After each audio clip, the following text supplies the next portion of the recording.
Hello दोस्तों, कैसे हो आप सभी। स्वागत है आपका मेरे यूट्यूब चैनल में। आप देख रहे हैं टीपी पाठशाला यानी कि डीएलएड पाठशाला बच्चों। तो जैसा कि आप लोग जानते हैं कि डीएलएड पाठशाला में आपकी डीएलएड बीटीसी के सभी विषयों की पढ़ाई होती है, बिल्कुल ही फ्री, बिल्कुल ही आसान भाषा में। चाहे आप हिंदी मीडियम के हो या फिर इंग्लिश मीडियम के, उससे कुछ फर्क नहीं पड़ता बच्चों, क्योंकि हम आपको पढ़ाते हैं हिंदी और इंग्लिश दोनों ही भाषाओं में, ताकि आपको हर टॉपिक्स अच्छे से समझ में आ सके।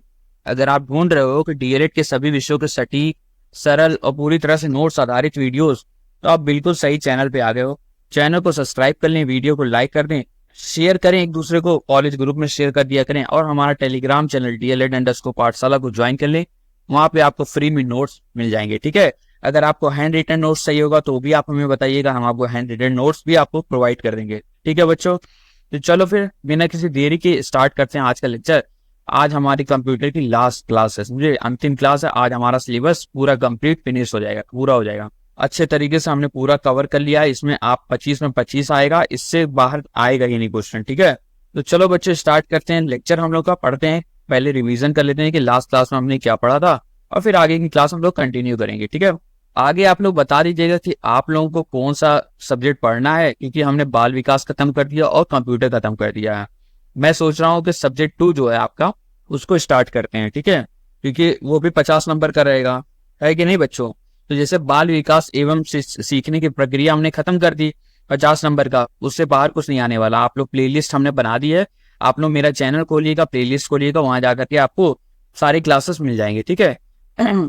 और फिर दूसरा, हमने कंप्यूटर खत्म कर दिया है, तो बच्चा अभी क्या क्या बचा आपका शिक्षा अधिगम 50 नंबर वाला। तो मैं सोच रहा हूँ कि पहले उसको कवर करते हैं, फिर उसके बाद से विज्ञान पढ़ेंगे, गणित पढ़ेंगे साथ साथ, और सामाजिक अध्ययन पढ़ेंगे, ठीक है। फिर हिंदी और ये सारी चीजें आराम से हो जाएगी अपनी। तो ज्यादा कोई दिक्कत नहीं है बच्चों, आराम से अपने लोग चलेंगे।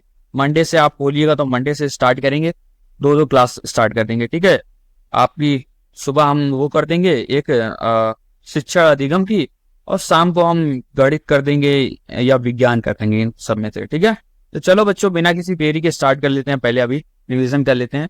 तो पेन कहाँ गया, हाँ जी, ठीक है। तो एक्सेस एक डीबीएमएस है। क्या है MS एक्सेस? जो है एक डीबीएमएस है, यानी डाटाबेस मैनेजमेंट सिस्टम है, जो GUI पे आधारित है। किस पे आधारित है? GUI यानी ग्राफिकल यूजर इंटरफेस पे आधारित है बच्चों, ठीक है। डाटा के टेबल्स में स्टोर किया जाता है। डाटा को किस में स्टोर किया जाता है? टेबल में, टेबल वाले खाने में, ठीक है ना। सेल वगैरह होता है, रो कॉलम होता है, जिसमें रो रिकॉर्ड होता है। ये रो जो हॉरिजेंटल वाला ये रिकॉर्ड है, और वर्टिकल वाला ये जो कॉलम है, इसको क्या बोलते हैं? फील्ड बोलते हैं, ठीक है। प्राइमरी की प्राइमरी की क्या होता है? जैसे रोल नंबर हो गया, तो प्राइमरी की प्रत्येक रिकॉर्ड को यूनिक बनाती है। प्रत्येक रिकॉर्ड को ढूंढने के लिए, उसको अलग करने के लिए, उसको निकालने के लिए प्राइमरी की का यूज होता है, इस्तेमाल होता है। क्वेरी क्या होता है? क्वेरी एक लैंग्वेज होती है। क्वेरी से डाटा खोजा जाता है और फिल्टर किया जाता है, छाना जाता है, ठीक है। फॉर्म क्या होता है? फॉर्म ये यूजर फ्रेंडली होता है डाटा एंट्री के लिए, ठीक है। रिपोर्ट से डाटा को आकर्षित ढंग से प्रेजेंट किया जाता है, ठीक है। नया डाटाबेस बनाने के लिए फाइल हो गया, न्यू हो गया, क्रिएट से बनता है। डाटा शीट व्यू में टेबल बनाने के लिए Ctrl+S से सेव किया जाता है। और इंटरफेस में क्या क्या इंटरफेस होता है? Title bar, ribbon, navigation pane आदि शामिल होते हैं। समझ में आया? ये था हम लोग की लास्ट की क्लास। अब हम स्टार्ट करेंगे आज की क्लास, जो कि अंतिम क्लास है। साइबर सुरक्षा के बारे में हम पढ़ेंगे, ठीक है, थ्योरेटिकल, ठीक है। तो साइबर सुरक्षा एवं साइबर नियम, यानी cyber security and cyber rule, ठीक है। तो साइबर सुरक्षा में आते हैं। तो साइबर सुरक्षा जो है आपकी साइबर सिक्योरिटी का अर्थ है इंटरनेट और डिजिटल डिवाइसेस की सुरक्षा से है, समझे। तो साइबर सिक्योरिटी किस चीज का, सिक्योरिटी किस चीज का देगा, सुरक्षा में किस चीज से देगा? तो इंटरनेट से और डिजिटल डिवाइसेस की सुरक्षा देगा, ठीक है। इसका मुख्य उद्देश्य है कि डाटा, नेटवर्क, सॉफ्टवेयर और उपयोगकर्ता की पहचान, आइडेंटिटी को साइबर हमलों यानी साइबर अटैक से बचाना, समझे। तो साइबर हमलों से हम लोग को बचाना, किस चीज को? डाटा को, हमारे नेटवर्क को, हमारे सॉफ्टवेयर, उपयोगकर्ता, हमारी पहचान, ठीक है, तो कौन यूज कर रहा है, ये सारी चीज को साइबर अटैक, साइबर हमलों से बचाने के लिए साइबर सुरक्षा का इस्तेमाल। यह विभिन्न तकनीक, नीतियों और प्रक्रियाओं का उपयोग करके इंटरनेट पर होने वाले खतरों से सुरक्षा प्रदान करते हैं, समझे। तो विभिन्न तकनीक, टेक्नोलॉजी वगैरह का उपयोग करके ये इंटरनेट पर जो हमले होते हैं, ठीक है, इन हमलों से बचाने के लिए सुरक्षा प्रदान करती है, समझे बच्चों। समझ में आया साइबर सुरक्षा क्या होता है? आइए आगे बढ़ते हैं। अब साइबर क्राइम क्या होता है? तो साइबर सुरक्षा होगा, ठीक है। तो साइबर, अब कोई करेगा, इंटरनेट पर हमला करेगा, तो क्राइम भी, अपराध भी है वो, ठीक है। तो साइबर अपराध वह गतिविधियां हैं जिसमें कंप्यूटर नेटवर्क और इंटरनेट का उपयोग करके, ठीक है, गैर कानूनी काम किया जाता है। ठीक है, तो साइबर क्राइम क्या है कि कंप्यूटर नेटवर्क और इंटरनेट का उपयोग करके अगर हम कोई गैर कानूनी काम करते हैं तो वो आपका क्या है, साइबर अपराध है, समझे। या अपराध कई प्रकार के हो सकते हैं, कैसे हैकिंग हो गया, ठीक है, बिना अनुमति। हैकिंग क्या होता है, बिना अनुमति के किसी अन्य के कंप्यूटर या नेटवर्क में घुसपैठ करना, ठीक है, उसके कंप्यूटर में या उसके नेटवर्क में घुस जाना, उसमें छेड़छाड़ करना, डाटा चोरी करना, कुछ भी करना।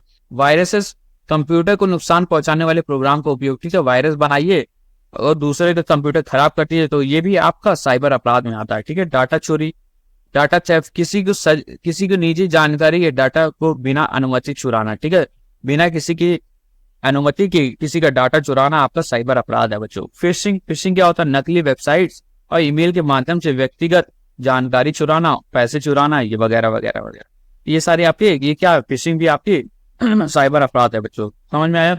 साइबर आतंकवाद यानी साइबर टेररिज्म, आतंकवादी गतिविधियों के लिए इंटरनेट का उपयोग करना आपका साइबर टेररिज्म में आता है। ठीक है, स्पैम, अनचाहे विज्ञापन और मेलवेयर वाले ईमेल प्रसार करना, समझे, अनचाहे विज्ञापन, जो विज्ञापन अच्छे ना हो और मेलवेयर हो, उन सबको ईमेल आईडी पर प्रसार करना, वो क्या होता है, स्पैम होता है। ठीक है, ऑनलाइन धोखाधड़ी, वित्तीय धोखाधड़ी जैसे क्रेडिट कार्ड की जानकारी चुराना वगैरह, ये सारी चीजें आपकी क्या है, आपका ऑनलाइन फ्रॉड है। अब जैसे आप लोगों को कॉल आता होगा केबीसी वाला, ठीक है, केबीसी वाला कॉल आते होगा कि आप केबीसी जीत गए हैं, आपको इतना ये पैसा, इतना करोड़ रुपया मिला, आपको ये करना पड़ेगा उसके लिए। ठीक है, अब फिर एक आता है लॉटरी लगी है आपकी, ठीक है, लॉटरी लगी है। तो इन सब चीजों, ये क्या, ये सारी चीजें आपकी किस में आती हैं, ये सब साइबर क्राइम में आती है या साइबर अपराध में आता है। ठीक है, तो साइबर अपराध की वह गतिविधियां हैं जिसमें कंप्यूटर नेटवर्क और इंटरनेट का उपयोग करके गैर कानूनी काम किए जाते हैं बच्चों। यह अपराध कई प्रकार से होते हैं, जैसे हैकिंग हो गया, वायरस हो गया, डाटा चोरी हो गया, फिशिंग हो गया, साइबर आतंकवाद हो गया, स्पैम हो गया, ऑनलाइन धोखाधड़ी हो गया और बच्चों का शोषण यानी अवैध सामग्री का आदान प्रदान। ठीक है, तो ये सारी चीजें आपके क्या थे, ये सारी चीजें आपके साइबर अपराध थे। समझ में आया बच्चों? समझ में आया तो हमारे चैनल डीपी पाठशाला यानी डीएलएड पाठशाला को सब्सक्राइब कर लें, हमारा टेलीग्राम चैनल को ज्वाइन कर लें, यहाँ पे आपको नोट्स पीडीएफ मिल जाएगा। आपको अगर नोट्स पीडीएफ चाहिए, आपको एग्जाम के लिए तैयारी करना है तो आप वहां से ले सकते हैं। ठीक है, आगे बढ़ते हैं, हम पढ़ते हैं साइबर लॉ। अब ये साइबर सुरक्षा वगैरह ये सारी चीजें नियम बनाए गए तो इसके लॉ भी बनाए गए। ठीक है, अब लॉ के अंडर आएगा तभी ना उसको गिरफ्तार करेंगे, तभी ना वो गैर कानूनी होगा। तो साइबर नियम डिजिटल दुनिया में होने वाली धोखाधड़ी और अपराधों को निपटने के लिए बनाए गए कानून है। ठीक है, साइबर नियम क्या है, डिजिटल दुनिया में होने वाली जो धोखाधड़ी होती है और अपराध होते हैं उससे निपटने के लिए साइबर कानून बनाएंगे। ठीक है, साइबर नियम बनाएंगे। ये नियम इंटरनेट पर सुरक्षा, गोपनीयता और डाटा प्रोटेक्शन के लिए बनाए गए। क्या, किस लिए, इंटरनेट पर सुरक्षा प्रदान करने के लिए, गोपनीयता यानी प्राइवेसी और डाटा प्रोटेक्शन, आपका डाटा बचाने के लिए बनाया गया है। इसमें क्या था, सूचना प्रौद्योगिकी अधिनियम 2000, ठीक है, यानी इंफॉर्मेशन टेक्नोलॉजी, सूचना प्रौद्योगिकी क्या है, इंफॉर्मेशन टेक्नोलॉजी अधिनियम आपका एक्ट होता है 2000। ठीक है, यह भारत के में साइबर अपराधों और इलेक्ट्रॉनिक ई कॉमर्स, ठीक है, इलेक्ट्रॉनिक कॉमर्स से जुड़े कानूनी मुद्दों को नियंत्रित करता है। समझे, तो भारत में जो साइबर अपराध होते हैं, ठीक है, और जो ई कॉमर्स जैसे आपका फ्लिपकार्ट हो गया, अमेजन हो गया, जहां से आप सामान खरीदते हैं, ठीक है, तो उन सबसे जुड़े जो कानूनी मुद्दे होते हैं उसको नियंत्रित करता है क्या, सूचना प्रौद्योगिकी अधिनियम 2000। ठीक है बच्चों, आगे देखते हैं, इसमें डिजिटल हस्ताक्षर यानी डिजिटल सिग्नेचर, साइबर क्राइम और इलेक्ट्रॉनिक दस्तावेज को वैधता दी गई। समझे, तो ये सारी चीजों को वैधता दी गई, जैसे डिजिटल सिग्नेचर हो गया, आपका साइबर क्राइम हो गया, इलेक्ट्रॉनिक दस्तावेज हो गया। ठीक है बच्चों, 2008 में इसका संशोधन किया गया जिससे डाटा सुरक्षा और गोपनीयता के लिए और कड़े नियम लागू किए गए। समझे, अब विदेश वगैरह में तो और ज्यादा कड़े कानून है, लेकिन इंडिया में थोड़े कम है डाटा वगैरह का, इसी के लिए यहाँ का डाटा चोरी होता है काफी ज्यादा, अलग अलग कंट्रियों में बेचा जाता है उसको। ठीक है, तो इंडिया का कानून इसमें थोड़ा वीक है, सूचना और एवं प्रौद्योगिकी अधिनियम में। ठीक है बच्चों, यहाँ प्राइवेसी का तो कोई वो नहीं रहता है। तो ये था आपका साइबर लॉ। ठीक है, आगे बढ़ते हैं, अब हम पढ़ते हैं 2010 का जो साइबर सुरक्षा अधिनियम बना। ठीक, 2010 का साइबर सुरक्षा अधिनियम बना, उसके बारे में पढ़ते हैं।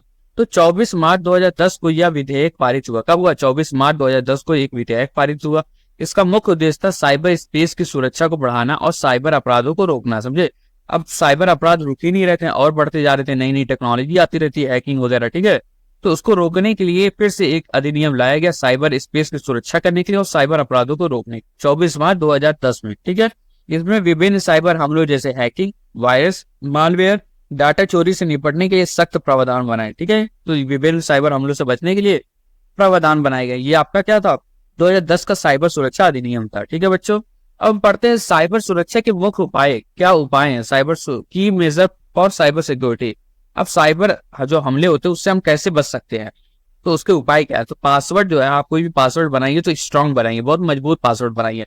मजबूत पासवर्ड जैसे ऐसा ना हो कि आप अपना नाम लिख दिए और 1 2 3 लिख दिए, या केवल आपका नाम लिख दिए, या ABCD लिख दिए, या आप अपना डेट ऑफ बर्थ लिख दिए, या अपना मोबाइल नंबर। ये सब आपका वीक पासवर्ड है। ये अगर आपका कोई अंदरूनी, आपका कोई आस पास वाला इंसान आपका ये सारी चीजें जानता है तो वो पासवर्ड ट्राई करेगा और आपका पासवर्ड खोल देगा, तो आपका हैक हो गया। ठीक है अकाउंट। तो मजबूत पासवर्ड लगाइए, मजबूत पासवर्ड लगाइए, मतलब 13 से 14 डिजिट का पासवर्ड लगाइए, 14 डिजिट का। ठीक है, और कई सारी चीजें उसमें इस्तेमाल करिए। कैपिटल लेटर उसमें इस्तेमाल किए, छोटे वाले लेटर इस्तेमाल कीजिए, कैरेक्टर जो स्पेशल कैरेक्टर्स होते हैं उसका इस्तेमाल कीजिए, नंबर का इस्तेमाल करिए। ठीक है, कई तरीके का मिला करके आप उसको पासवर्ड को स्ट्रांग बना सकते हैं। और बड़ा पासवर्ड रखेंगे तो उतना ही टाइम लगेगा उसको हैक करने में, छोटा पासवर्ड रखेंगे तो 2 मिनट में हैक हो जाएगा। ठीक है, फायरवॉल का उपयोग किया जाए। ठीक है, एंटी फायरवॉल क्या होता है, फायरवॉल आपका रेगुलेट करता है क्या इन्फॉर्मेशन आपको आनी लेनी है, क्या इन्फॉर्मेशन आपको देनी है। ठीक है, एंटीवायरस का इस्तेमाल करिए जो वायरस को आपको किल कर दे। एंटी मालवेयर का इस्तेमाल करिए जो मालवेयर को किल कर दे। ठीक है, डाटा इंक्रिप्शन करिए, अपने डाटा को इंक्रिप्ट करिए दूसरे भाषा में। ठीक है, सुरक्षित network connection, secure network connection बनाइए। और 2 फैक्टर ऑथेंटिकेशन, 2 कारक परिमाणिक करिए। समझे, मतलब कोई चीज अगर लॉग इन कर रहे हैं तो उसमें 2 फैक्टर ऑथेंटिकेशन करिए, जैसे पासवर्ड भी और आपका मोबाइल नंबर पे OTP भी। तो एक अगर आपका पासवर्ड मान लो ब्लीच हो जाएगा, पासवर्ड आपका किसी को पता चल जाएगा, लेकिन जब OTP आएगा तो OTP तो नहीं पता चल पाएगा ना। OTP के लिए आपके पास सिम है, आपके पास नंबर है। ठीक है, तो 2 फैक्टर ऑथेंटिकेशन लगाइए उसमें। तो ये थे आपके कुछ उपाय जो साइबर सुरक्षा को के लिए होते हैं। क्या, मजबूत पासवर्ड, फायरवॉल का उपयोग, एंटीवायरस और एंटी मालवेयर, डाटा इंक्रिप्शन और सुरक्षित नेटवर्क कनेक्शन, और 2 फैक्टर ऑथेंटिफिकेशन। ठीक है बच्चों, समझ में आया। आगे बढ़ते हैं। और क्या था, फिशिंग और स्पैम मेल से सावधान रहें। फिशिंग यानी नकली वेबसाइटों से सावधान रहें, और स्पैम वगैरह जो होते हैं, ईमेल वगैरह जो स्पैम होते हैं, जो दिखाते हैं कि आपने ये जीत लिया, आपने ये लॉटरी लगा ली, ये सारी चीजें से दूर रहें, सावधान रहें। नियमित बैकअप करें, हमेशा रेगुलर बैकअप करें अपनी चीजें, डाटा का, सॉफ्टवेयर को अपडेट करते रहें, और साइबर सुरक्षा जागरूकता यानी साइबर सिक्योरिटी अवेयरनेस रखे रहें। ठीक है, तो ये आपके इतने सारे उपाय होगा। समझ में आया। तो ये था आपकी क्लास आज की। आशा करता हूँ आप लोगों को समझ में आया होगा। एक सेकेंड रुक जाओ, आज की क्लास बहुत छोटी हो गई ना, क्योंकि लास्ट क्लास थी, इतनी बचा था तो इतना ही पढ़ाया। ठीक है, निष्कर्ष हम देख लेते हैं कि साइबर सुरक्षा और साइबर नियम आज की डिजिटल दुनिया में हमारी गोपनीयता और डाटा की सुरक्षा के लिए अत्यंत महत्वपूर्ण है। यह हमें ऑनलाइन धोखाधड़ी, पहचान की चोरी और साइबर अपराधों से बचाने में मदद करते हैं। समझ में आया। तो साइबर सुरक्षा और साइबर नियम क्या है, और देख लेते हैं हमने क्या क्या पढ़ा आज के लेक्चर में। तो हमने आज में पढ़ा साइबर सुरक्षा और साइबर नियम के बारे में। साइबर सुरक्षा क्या होता है, इंटरनेट और डिजिटल डिवाइस की सुरक्षा से। ठीक है, साइबर अटैक से बचने के लिए। साइबर अपराध क्या होता है, तो साइबर अपराध वह गतिविधियां हैं जिसमें कंप्यूटर नेटवर्क और इंटरनेट का उपयोग करके गैर कानूनी कार्य किए जाते हैं। समझे, hacking, virus, data theft, spamming, ये सारी चीजें। ठीक है, ऑनलाइन फ्रॉड, साइबर टेररिज्म। ठीक है बच्चों, फिर साइबर नियम के बारे में हमने पढ़ा। तो साइबर नियम डिजिटल दुनिया में होने वाली धोखाधड़ी और अपराधों से निपटने के लिए बनाए गए कानून होते हैं। ठीक है, सूचना एवं प्रौद्योगिकी 2000 वाला और एक 2010 वाला। ठीक है, 2000 वाला 2008 में उसका संशोधन हुआ। फिर 2010 में 2010 का साइबर सुरक्षा अधिनियम भी बना था 24 मार्च 2010 में। फिर हमने देखा क्या कैसे हम बचा सकते हैं साइबर हमलों से। ठीक है, तो पासवर्ड हमने स्ट्रॉन्ग कर दिया, ये सारी चीजें। ठीक है बच्चों, चलो फिर अब हम शॉर्ट्स नोट डिस्कस कर लेते हैं, रिवीजन। तो साइबर सुरक्षा का मुख्य उद्देश्य क्या है, डाटा, नेटवर्क और पहचान यानी आइडेंटिटी हम लोग की, यूजर की, उसकी रक्षा करना। समझे, उसको बचा करके रखना, उसको प्रोटेक्ट करना। साइबर हमलों में हैकिंग, वायरस, फिशिंग, डाटा चोरी, ऑनलाइन धोखाधड़ी शामिल है। ये सारी चीजें साइबर अपराधों में शामिल होती है। सूचना प्रौद्योगिकी अधिनियम 2000 और साइबर सुरक्षा अधिनियम 2010 भारत के प्रमुख साइबर कानून है। समझे, 2000 तो 2010, 2000 वाला 2008 में जाकर के थोड़ा सा अपडेट हुआ था। ठीक है, साइबर सुरक्षा के लिए मजबूत पासवर्ड, एंटीवायरस, फायरवॉल, बैकअप और जागरूकता जरूरी है। समझे, जागरूक होना सबसे बड़े जरूरी है। 2 कारक प्रमाणीकरण यानी 2 फैक्टर ऑथेंटिकेशन और डाटा इंक्रिप्शन सुरक्षा को और मजबूत बनाते हैं। समझे, तो ये और मजबूत बनाते हैं उसको। समझ में आया बच्चों।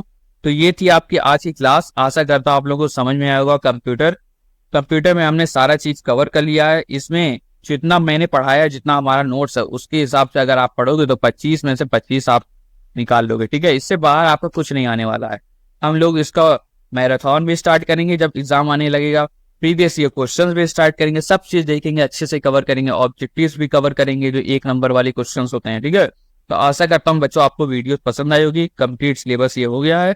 वीडियो पसंद आई है तो सब्सक्राइब करें चैनल को, शेयर करें अपने ही ग्रुप में, और हमारा टेलीग्राम चैनल ज्वाइन कर लें। ठीक है बच्चों, चलो फिर मिलते हैं नेक्स्ट वीडियो में। आप बताइएगा कि आपको मंडे से कौन सी सब्जेक्ट्स को पढ़ना है, और वही सब्जेक्ट हम लोग स्टार्ट करेंगे। ठीक है बच्चों, चलो फिर मिलते हैं नेक्स्ट वीडियो में। तब तक के लिए धन्यवाद आप सभी का। Bye bye everyone, thank you.